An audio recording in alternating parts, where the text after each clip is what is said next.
नमस्कार, news flash में आपका स्वागत है। बढ़ते हैं आज की ताज़ा खबरों की ओर। खबर हनुमानगढ़ के रावतसर से है, जहां कस्बे में स्थित ऐतिहासिक क्षेत्रपाल मंदिर पर बुधवार को प्रसिद्ध बाबा क्षेत्रपाल का मेला भरा। मेले में राजस्थान, पंजाब, हरियाणा सहित विभिन्न राज्यों से आए हजारों श्रद्धालुओं ने मंदिर पर मत्था टेक कर मन्नत मांगी। श्रद्धालुओं के हाथ में ध्वजा, नारियल, प्रसाद लेकर कतार में खड़े रहे। मंदिर में नवजात शिशुओं के जड़ूले उतारे गए और नव विवाहित जोड़ों ने मत्था टेक कर सुख शांति और अमन चैन की कामना की। मंदिर परिसर में सुबह से ही श्रद्धालुओं की लंबी कतारें लगना शुरू हो गई, जो दिन भर बढ़ती गई।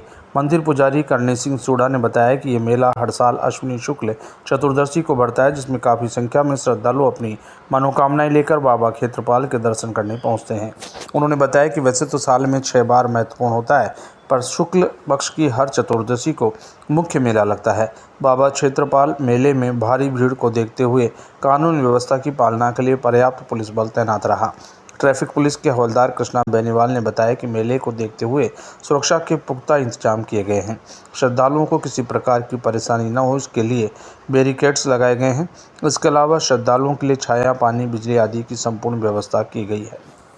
रावतसर स्थित बाबा जी क्षेत्रपाल जी का विशाल मंदिर और विशाल मेला चलता है। यहाँ पर वैसे तो 12 मेले लगते हैं। आए शुक्ल पक्ष की चतुर्दशी पूर्णमासी से एक दिन पहले, पर जो सबसे बड़ा मेला है वो आज आश्विन शुक्ल चतुर्दशी 14 को है। और आज के दिन ऐसी मान्यता है कि बाबा जी का अवतार दिवस भी माना गया है कि इसी चतुर्दशी को बाबा जी ने अवतार लिया था, अवतरित हुए थे।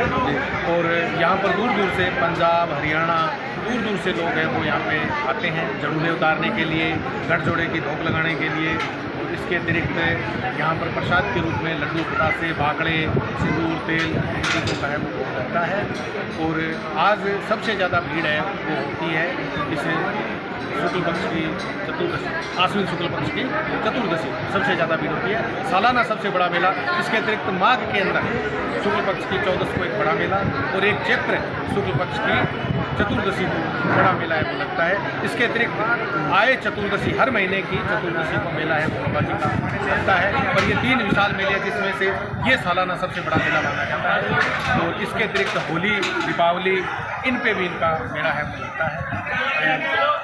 बाबा के इतिहास के बारे में थोड़ा बताइए। बाबा जी की ऐसी मान्यता है कि ये शिव के अवतारी बाबा हैं, मतलब किसी के गर्भ से पैदा नहीं हुए। शिव ने इनको राक्षसों का विनाश करने के लिए इनको अवतरित किया। और उसके बाद शिव जी ने कहा कि अब आपकी सतयुग में नहीं, आपको कलयुग के अंदर किसी प्रतापी व्यक्ति या प्रतापी राजा के द्वारा आपकी दोबारा उत्पत्ति होगी। और कलयुग के अंदर एक आप बहुत ही महान और बहुत ही शक्तिशाली देवता के रूप में पूजे जाएंगे। सभी जातियों के देवी देवता है वो उसको पूजते हैं। ऐसी मान्यता है कि यहाँ के राजा थे रावतराज जी, वो दक्षिण में लड़ाई लड़ने के लिए गए और वहाँ पर लगातार लंबी लड़ाई चली। लंबी लड़ाई चलने के कारण वहाँ पर क्या था कि अकाल की स्थिति पैदा हुई, अकाल पड़ा और भोज थी वो भूख से मरने लगी।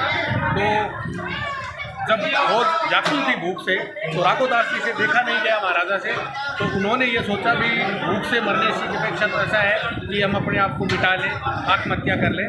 तो उन्होंने, कहा जाता है कि अपने आप को मारने के लिए कटार 3 बार मतलब मारने की कोशिश की सीने के अंदर। उनको एक आवाज़ सुनाई दी, नहीं नहीं नहीं। ऐसा उन्होंने 3 बार किया और तीनों बार उनको आवाज़ सुनाई दी। जब चौथी बार वो मारने के लिए, अपने आप को ख़त्म करने के लिए कटार मारने लगे, तो कहा जाता है कि एक छोटे से बच्चे ने आके उनका हाथ पकड़ लिया, तलवार वाला या जो खंजर था उसका।